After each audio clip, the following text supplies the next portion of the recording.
হুইটিং আমরা দেশের প্রথম প্রস্তুতকারক যারা ভিন্ন ভিন্ন অনন্য ডিজাইনের ম্যাট তৈরি করছি, যা দেশ ও বিদেশ দুই জায়গাতেই ব্যাপক চাহিদা সম্পন্ন।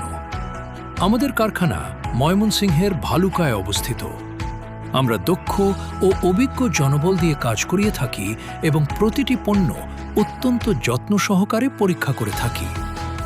আমাদের ম্যাটগুলো তৈরি করা হয় ইপিই ফোম উপাদান দিয়ে, যা বাচ্চাদের জন্য অত্যন্ত নরম, নিরাপদ এবং ত্বক বান্ধব। এটি সম্পূর্ণ জলরোধী, তাই সহজেই পরিষ্কার করে ব্যবহার করা যায়। আমরা পাইকারি ও খুচরা উভয়ভাবেই বিক্রি করে থাকি এবং সারা দেশে ডেলিভারি প্রদান করি। আমরা শুধু ম্যাট তৈরি করি না, আমরা আস্থা গড়ে তুলি।